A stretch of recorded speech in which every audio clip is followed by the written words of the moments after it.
نحمده ونصلي على رسوله الكريم أما بعد فقد قال الله تعالى في كلامه المجيد وفي فرقانه الحميد أعوذ بالله من الشيطان الرجيم بسم الله الرحمن الرحيم قل يا عبادي الذين أسرفوا على أنفسهم لا تقنطوا من رحمة الله إن الله يغفر الذنوب جميعا إنه هو الغفور الرحيم وقال تعالى في شان حبيبه صلى الله عليه وسلم إن الله وملائكته يصلون على النبي يا أيها الذين آمنوا صلوا عليه وسلموا تسليما اللهم صل على سيدنا مولانا محمد وعلى آل سيدنا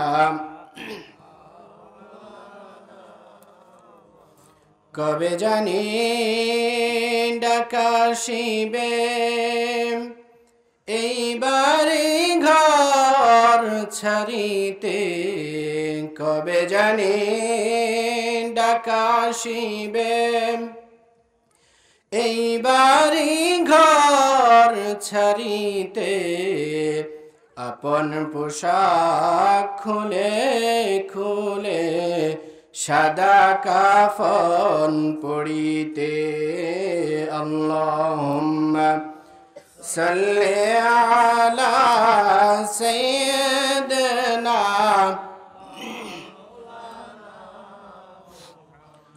ওয়া আলা আলি সাইয়্যিদিনা মাওলানা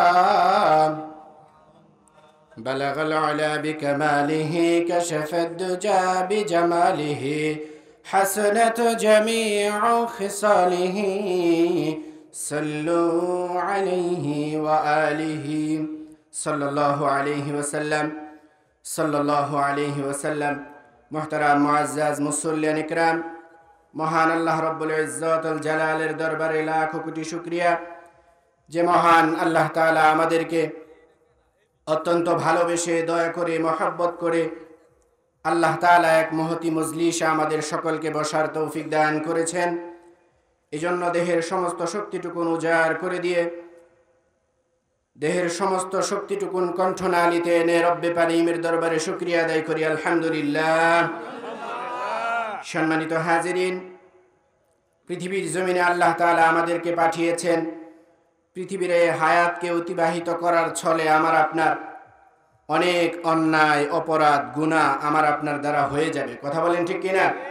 পৃথিবীর এই হায়াতটুকু যে আমরা অতিবাহিত করব, নিজের অজান্তে শয়তানের ধোঁকায় নফসের ওয়াসওয়াসায় আমাদের দ্বারা গুনাহ হওয়াটা সম্ভব কি সম্ভব না? আমরা এখানে যারা উপস্থিত হয়েছি আমরা কেউ এই কথা বলতে পারবো না যে আমার আমল নামায় একটা গুনাহও নাই। কেউ কি বলতে পারবেন? গুনাহ যেহেতু আছে, তাহলে আমার আপনার আমল নামায় যদি গুনাহ থাকে আমার আপনার কি করণীয়? আমল নামায় যদি গুনাহ থাকে পরকালে আমার আপনার জন্য জান্নাত না জাহান্নাম? তাহলে দুনিয়ার জিন্দেগি থেকে আমল নামার সমস্ত গুনাহগুলা মাফ করিয়ে তারপরে কবরে যেতে হবে। কথা বলেন ঠিক কিনা? আর যদি গুনাহ নিয়ে কবরে যায় আল্লাহ তাআলা আমার আপনার জন্য জাহান্নামের সীমাহীন আযাব রেখে দিয়েছেন। এই জাহান্নামের আযাব সহ্য করার মতো সক্ষমতা আমাদের আছে? যদি নাই থাকে তাহলে আমল নামা থেকে গুনাহ মাফ করাইতে হবে। কথা বলেন ঠিক কিনা? আমল নামার মধ্যে যদি গুনাহ থাকে আল্লাহর কাছে ক্ষমা চাইতে হবে। কিভাবে চাইতে হবে? এই পদ্ধতি আল্লাহর রাসূল আমাদেরকে শিক্ষা দিয়েছেন। কে শিক্ষা দিয়েছেন? যদি কারো আমল নামায় গুনাহ থাকে, গভীর রজনীতে উঠে আল্লাহর দরবারে দুফোঁটা চোখের অশ্রু ছেড়ে দিয়ে যদি আল্লাহর কাছে কাঁদতে পারি, আল্লাহ তাআলা আমার আপনার আমল নামার গুনাহগুলা মাফ করে দিবেন। সুবহানাল্লাহ বলবেন না? আমল নামায় যদি গুনাহ থাকে, চোখের পানি ছেড়ে দিয়ে মাফ চাইতে হবে কার কাছে? আল্লাহ চাইলে মাফ করতে পারেন কি পারেন না? আল্লাহ তাআলা রব্বুল আলামিন আমাকে আপনাকে বড় আদর করে ভালোবাসা দিয়ে তৈরি করেছেন জাহান্নামে দেওয়ার জন্য। শয়তান যেদিন আল্লাহকে চ্যালেঞ্জ করেছিলেন, হে মালিক, এই আদম সম্প্রদায়ের জন্য, আদম সন্তানের জন্য আমাকে তুমি জান্নাত থেকে বিতাড়িত করলে, দুনিয়ার জিন্দেগিতে আমি এই আদম জাতির প্রতি এমন মেহনত করব, তোমার একটা বান্দাও যেন আবার ফিরে জান্নাতের মধ্যে আসতে না পারে। আল্লাহ সেদিন শয়তানের সেই চ্যালেঞ্জকে মোকাবেলা করে বলেছিলেন, হে শয়তান, তোর উপর আমার লানত বর্ষিত হোক। আমার বান্দারা দুনিয়ার জমিনে হাজার গুনাহ করবে, পাহাড় সমপরিমাণ গুনাহ করবে, রাত্রেবেলা দুফোঁটা চোখের পানি ছেড়ে দিয়ে আমার কাছে ক্ষমা চাইবে, আমি তার আমল নামার সমস্ত গুনাহগুলা মাফ করে দিব। তাহলে চোখের অশ্রু ছেড়ে দিয়ে আল্লাহর কাছে কান্নাকাটি করে দোয়া করে গুনাহ মাফ করার দরকার আছে না নাই? কিভাবে আল্লাহর কাছ থেকে আমার আপনার আমল নামার গুনাহ ক্ষমা করাইতে পারি, এই বিষয়ে জানার জন্য আজকের এই মজলিস। কথা বলেন ঠিক কিনা? এই মজলিসের শেষ পর্যন্ত থেকে কিভাবে বেগুনাহ মাসুম হয়ে আমরা কবরে যেতে পারি, সেই শিক্ষা এই মাহফিল থেকে আমরা নিব ইনশাআল্লাহ। আল্লাহ তাআলা রব্বুল আলামিন হাদিসে কুদসির মধ্যে ইরশাদ করেছেন, নবীজি বলেছেন যে আল্লাহ বলেছেন, দুনিয়ার আমার কোনো বান্দা যদি আসমান এবং জমিনের মধ্যবর্তী জায়গা পরিপূর্ণ অবস্থায় গুনাহ আছে, এমন কোন বান্দা যদি দুনিয়া ভর্তি গুনাহ নিয়ে আমি আল্লাহর ক্ষমা পাওয়ার জন্য আমার দিকে দৌড় দেয়, আল্লাহ তাআলা রব্বুল আলামিন বলেন, আমার ওই বান্দার প্রতি আমার ক্ষমা এবং দয়া নিয়ে আমি ওই বান্দাকে এগিয়ে আনার জন্য দৌড় দেই।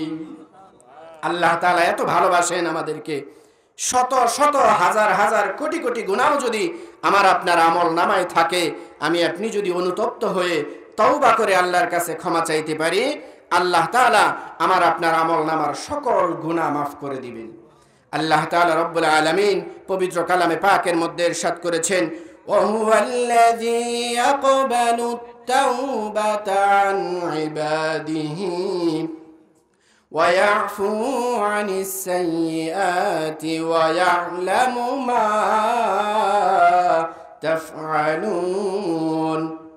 আল্লাহ তাআলা ইরশাদ করেছেন, দুনিয়ার কোনো বান্দা যদি তার গুনাহের জন্য আমার কাছে অনুতপ্ত হয়ে নিজেকে বিবেকের আদালতে দাঁড় করিয়ে দুফোঁটা চোখের অশ্রু ছেড়ে দিতে পারে, আমি তার আমল নামার সমস্ত গুনাহগুলা মাফ করে দিই।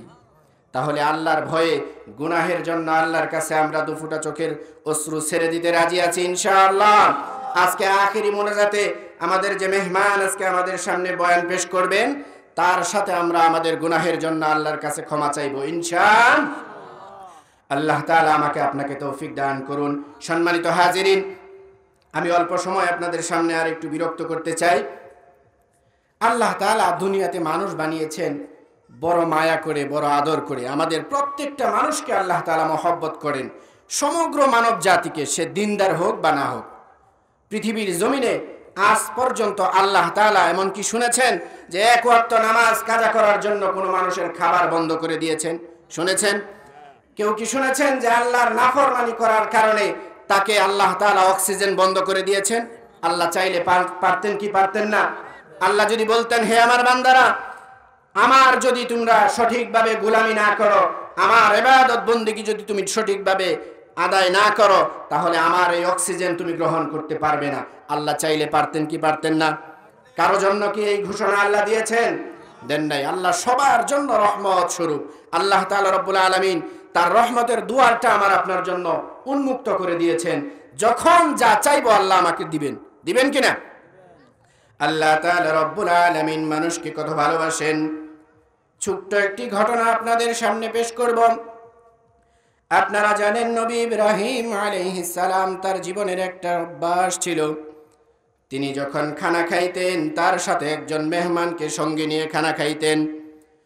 পয়গম্বর ইব্রাহিম আলাইহিস সালাম তার জীবনের একটা অভ্যাস, প্রত্যেক দিন তার সাথে দস্তরখান একজন মেহমান যদি না থাকতো তিনি খানা খাইতেন না।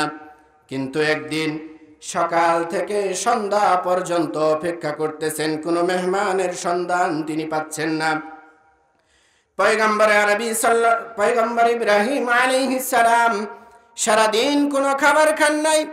মেহমানের জন্য অপেক্ষা করতে করতে যখন দিন গড়িয়ে বিকেল হয়ে গেল, তার সাথী সঙ্গীদেরকে বললেন, ও আমার বন্ধুরা, যাও তোমরা আমার জন্য একজন মেহমানের তালাশ করে নিয়ে আসো। পয়গম্বর ইব্রাহিম আলাইহিস সালাম তার সহকর্মীদেরকে পাঠিয়ে দিলেন, যাও আমার জন্য তোমরা মেহমান তালাশ করে নিয়ে আসো। মেহমান যখন আসবে তাকে সাথে নিয়ে আমি খাবার খাবো। কথা অনুযায়ী পয়গম্বরের বন্ধুরা, সাথী সঙ্গীরা, সহকর্মীরা বেরিয়ে পড়লেন। কাবাগরের চারপাশে মেহমানের তালাশ করতে লাগলেন। কবি বলেছেন, সূর্য গিয়েছে অস্ত সাগরে, আরব তো পশ্চিম, খাদ্য গ্রহণ করেনি এখনো সাধক ইব্রাহিম। একজন অতিথি ভিখারি আসেনি গৃহের ধারে, অনাথ ফকির না তুষিতে তাপস, খাই না যে একেবারে।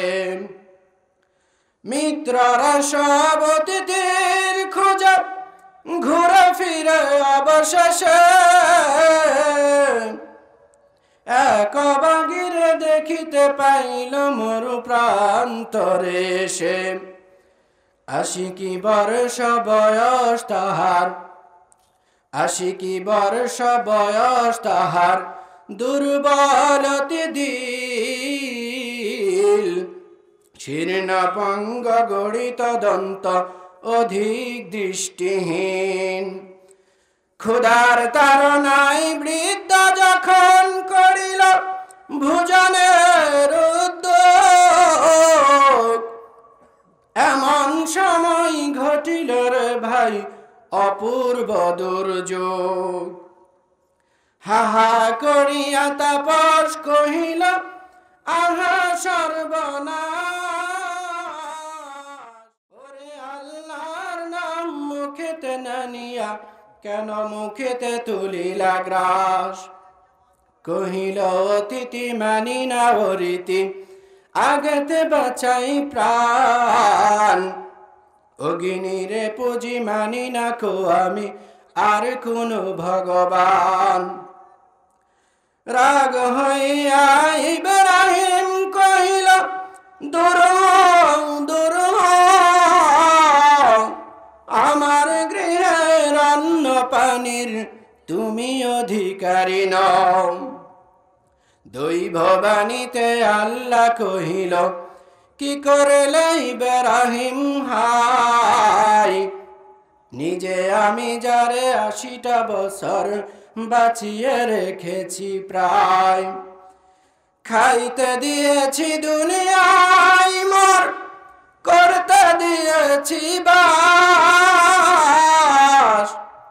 খাইতে দিয়েছি দুনিয়ায় মোর, করতে দিয়েছি বাস।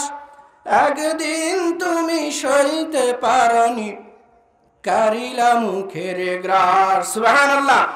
আল্লাহ তাআলা রব্বুল আলামিন দুনিয়ার মানুষকে এত ভালোবাসেন আর মহব্বত করেন। একজন বেদিন অগ্নি পূজক, যাকে ইব্রাহিম আলাইহিস সালামের সাথী সঙ্গীরা তালাশ করে খাবারের জন্য দস্তরখানে বসিয়ে দিলেন। আগন্তুক মেহমান আল্লাহর নাম না নেওয়ার কারণে পয়গম্বর ইব্রাহিম তাকে দস্তরখান থেকে উঠিয়ে দিলেন আর বললেন, তুমি আল্লাহর নাম নিয়ে খানা শুরু করেছ, তোমার মতো এমন ব্যক্তির খাবার আমার বাড়িতে হবে না, আমার সাথে তোমার কোনো সম্পর্ক নাই। দূর হও, দূর হও। তোমার মতো মেহমানের খাবার আমি দিতে পারবো না। এই কথা বলে ওই বৃদ্ধ লোকটাকে যখন ইব্রাহিম আলাইহিস সালাম তাড়িয়ে দিলেন, আল্লাহ তাআলা সাথে সাথে বন্ধু পয়গম্বর ইব্রাহিমকে বললেন, বন্ধু, বিগত 80টা বছর আমাকে কোনোদিন আল্লাহ বলে স্বীকার করে নাই, করেছে।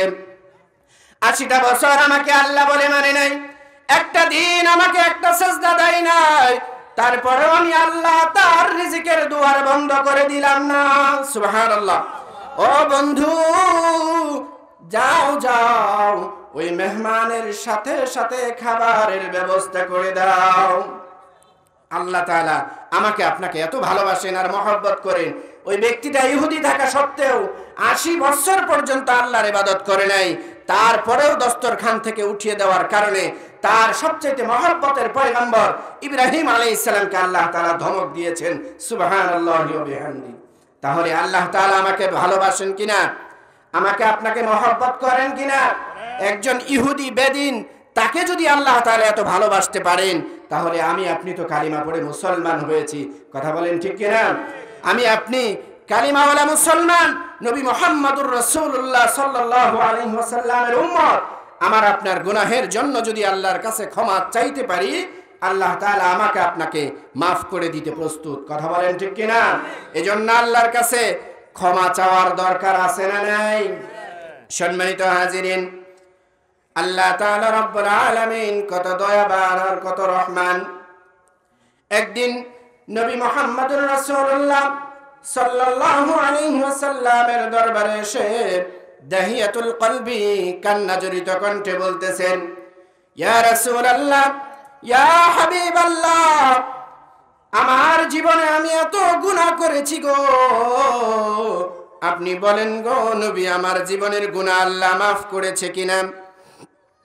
নবীজি বলতে লাগলেন, ও দাহিয়াতুল কলবি, তুমি তো ঈমান এনেছো, মুসলমান হয়ে গিয়েছো, আর আল্লাহ পাক রব্বুল আলামিনের ওয়াদা আছে, যে ব্যক্তি কালিমা পড়ে মুসলমান হয়ে যাবে, আল্লাহ তাআলা রব্বুল আলামিন তার পিছনের সমস্ত গুনাহগুলো মাফ করে দিবেন। ও দাহিয়াতুল কলবি, তুমি যদি সত্যিকার অর্থে ঈমান এনে মুসলমান হয়ে থাকো, তাহলে আল্লাহ তোমার জিন্দেগীর সমস্ত গুনাহগুলো মাফ করে দিয়েছেন।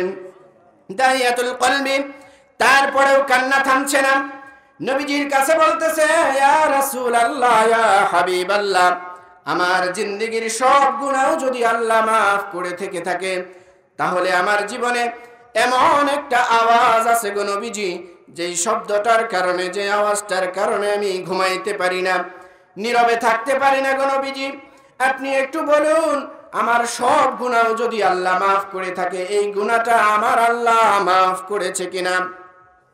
এই কথাগুলো বলতেছেন আর কান্না করতেছেন, অঝর দ্বারায় চোখ থেকে পানিগুলো পড়তেছে। নবীজি বলতেছেন, ও দাহিয়াতুল কলবি, আমাকে খুলে বলো, কি হয়েছে তোমার, কেন এভাবে পাগলের মতো কান্না করতেছ? দাহিয়াতুল কলবি বলতেছে, ইয়া রাসূলুল্লাহ, ইয়া হাবিবাল্লাহ, আমি একবার ব্যবসার জন্য বিদেশে গিয়েছিলাম। যাবার সময় আমার বিবি গর্ভবতী ছিল, তার পেটের মধ্যে সন্তান ছিল। আমি বিদেশে যাওয়ার সময় আমার বিবিকে আমি এই নির্দেশ দিয়ে গিয়েছিলাম, বিবিরে, আমি ব্যবসার জন্য সফরে যাচ্ছি, আমি আসার আগেই যদি তোমার এই গর্ভ থেকে সন্তানটা ভূমিষ্ঠ হয়ে যায়, ভূমিষ্ঠ হওয়ার পরে তোমার এই গর্ভের সন্তান যদি ছেলে সন্তান হয়, তাহলে তাকে তুমি লালন পালন করবে, বাঁচিয়ে রাখবে। আর যদি তোমার এই গর্ভের সন্তানটা কন্যা সন্তান হয়, তাহলে তাকে জীবন্ত মাটির মধ্যে দাফন করে দিবে, আমি তার মুখ দেখতে চাই না। এই কথা বলে আমি ব্যবসার জন্য বিদেশে চলে যাই। দীর্ঘদিন পর্যন্ত আমি ওই বিদেশে অবস্থান করার পরে একবার আমি বাড়িতে চলে আসি।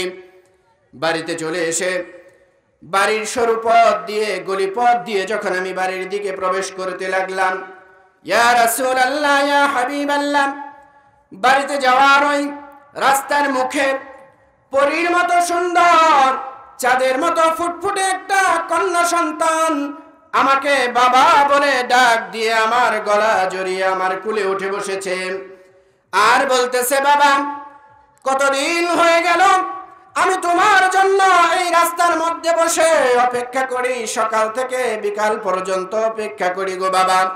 আবার বিকাল বেলা এসে তোমার জন্য অপেক্ষা করতে করতে সন্ধ্যা হয়ে গেলে আমি বাড়ির দিকে চলে যাই। এই মেয়ে সন্তানটা আমাকে বারবার বাবা বাবা বলে ডাক দিতেছিল আর আমাকে চুমা খাইতেছিল। আমি অবাক দৃষ্টিতে তাকিয়ে রইলাম, কে আমাকে বাবা বলে ডাক দেয়? কোন মেয়ে আমাকে বাবা বলে ডাক দিল?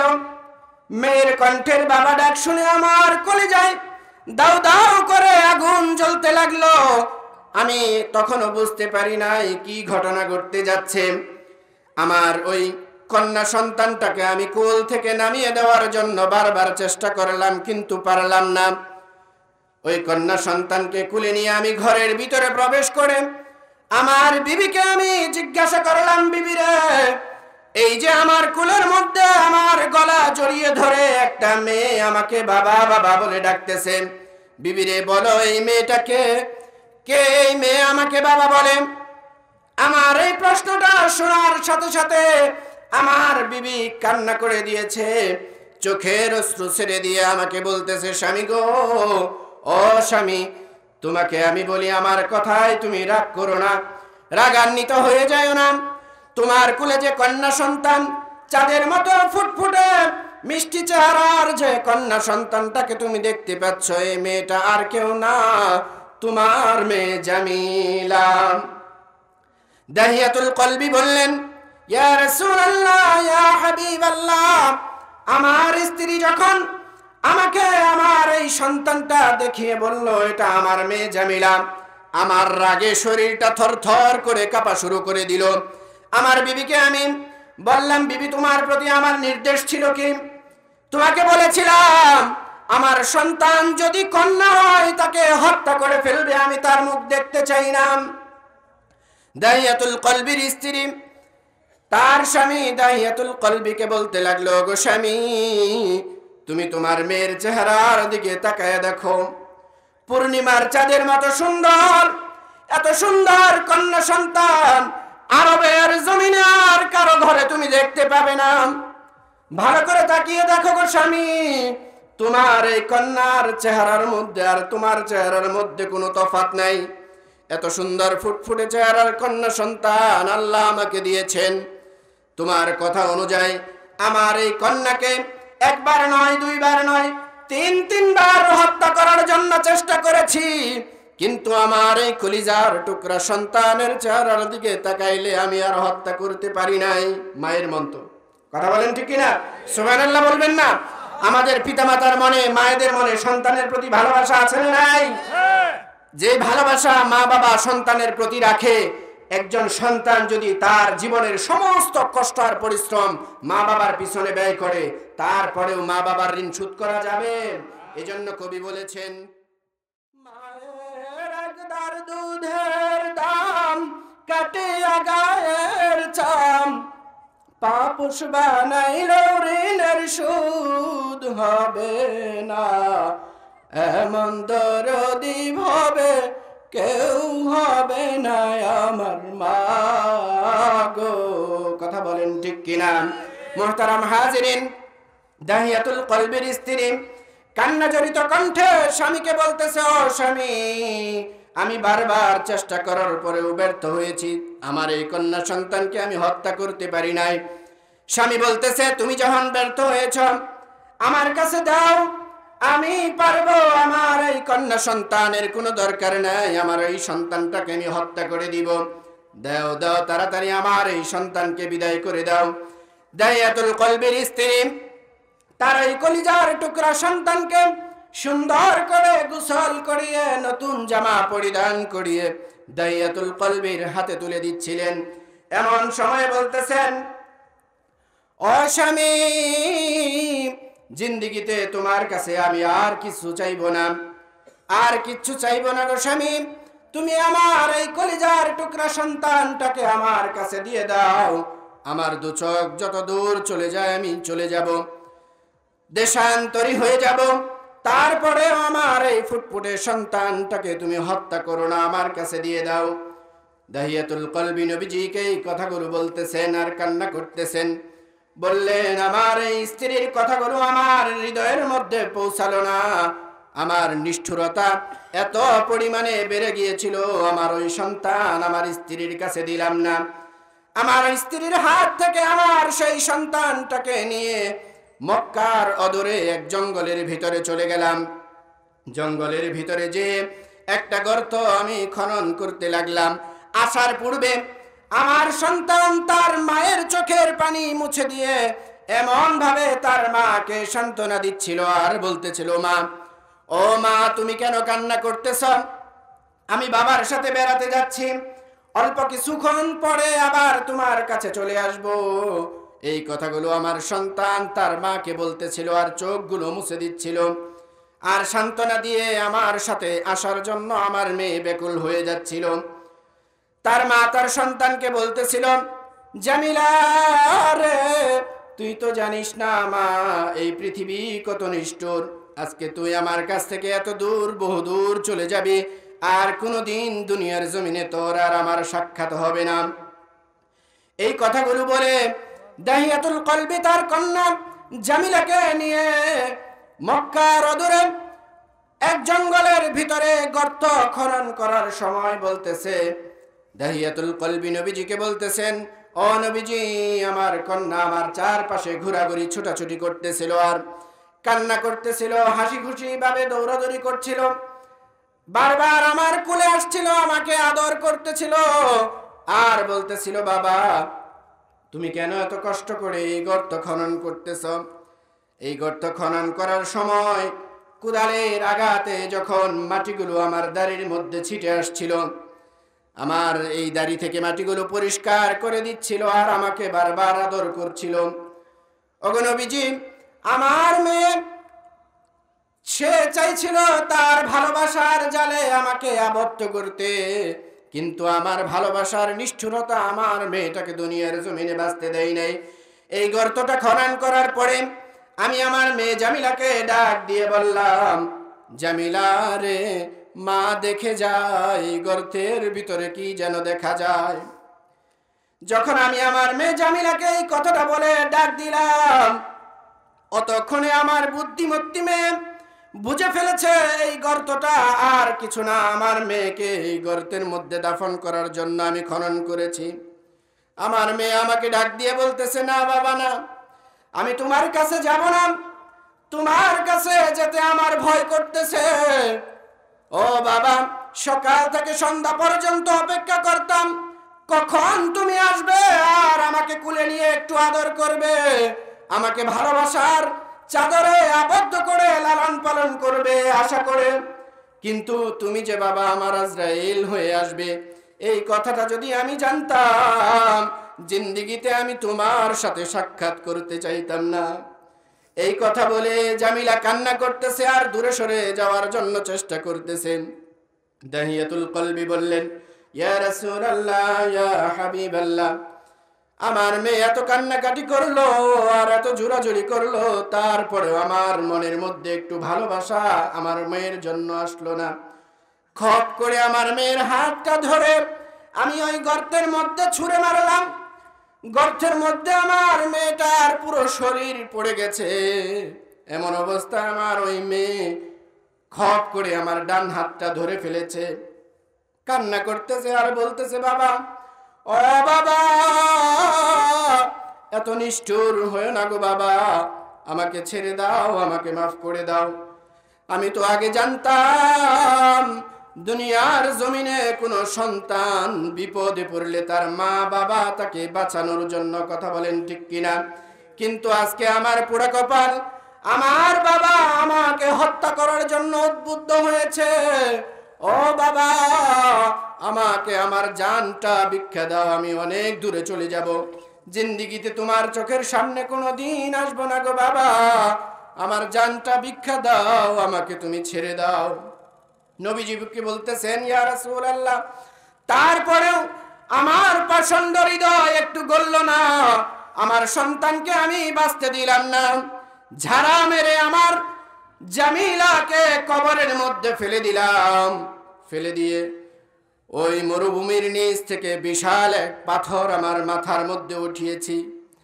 পাথরটা তুলতে তুলতে আমার মাথা বরাবর তুলে আমার মেয়ে জামিলার বুক বরাবর আমি নিক্ষেপ করে দিলাম। নিক্ষেপ করার সাথে সাথে আমার মেয়ে জামিলার কলিজাটা ফেটে ফিনকি দিয়ে তার শরীরের রক্তগুলো আমার চেহারার মধ্যে ছিটে আসতেছিল। এমন সময় আমার কলিজার টুকরা জামিলা বাবা বাবা বাবা বলে যে ডাক দিয়েছিল গো নবীজি, সেই ডাকের আওয়াজ এখনো পর্যন্ত আমার কানের মধ্যে বাজে। নীরবে থাকতে পারি না গো নবীজি, একটা মুহূর্ত আমি একা থাকতে পারি না, ঘুমাইতে পারি না। আমার কন্যার সেই বাবা ডাকটা আমার কানের মধ্যে বাজতে থাকে।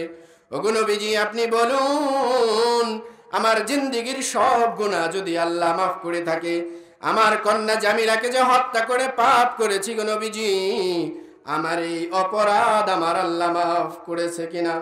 এই কথাগুলো বলতেছেন আর বেহুশের মতো কান্না করতেছেন। নবীজির চেহারার দিকে তাকিয়ে দেখে নবী মুহাম্মদুর রাসূলুল্লাহ সাল্লাল্লাহু আলাইহি ওয়াসাল্লামের চোখ থেকে অশ্রু ঝরতেছে আর বলতেছে, দাহিয়া রে, এমন কাজও কি কোনো মানুষ করতে পারে রে দাহিয়া? আমার জানা নাই, আমার জানা নাই আল্লাহ তোমার এই অপরাধ, তোমার এই গুনাহ ক্ষমা করেছে কিনা। একটু অপেক্ষা করো, দেখি আল্লাহর পক্ষ থেকে কোনো আওয়াজ আসে কিনা। কিছুক্ষণ পর জিবরাইল এসে আল্লাহ রাসূল সাল্লাল্লাহু আলাইহি ওয়াসাল্লামের কাছে ওহী নিয়ে আসলেন। জিবরাইল এসে বলতেছেন, কুল ইয়া ইবাদিয়াল্লাযীনা আসরাফু আলা আনফুসিহিম লা তাকনাতু মির রাহমাতিল্লাহ ইন্নাল্লাহা ইয়াগফিরুয যুনুবা জামিআ ইন্নাহু হুয়াল গফুরুর রহিম। জিবরাইল আইসা বলতেছেন, ইয়া রাসূলুল্লাহ, ইয়া হাবিবাল্লাহ, দুনিয়ার সমস্ত মানুষদেরকে জানিয়ে দেন, যারা নিজেদের প্রতি জুলুম করেছে, অন্যায় করেছে, গুনাহ করেছে, তারা যেন আল্লাহর রহমত থেকে নিরাশ হয়ে না যায়। সুবহানাল্লাহ। এত বড় অপরাধ করার পরেও আল্লাহ তাআলার পক্ষ থেকে বলা হচ্ছে যে, বান্দা তোমরা নিরাশ হইও না।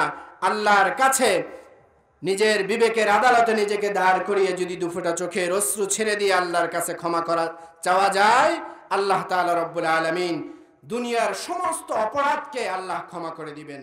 সুবহানাল্লাহি ওয়া বিহামদিহি।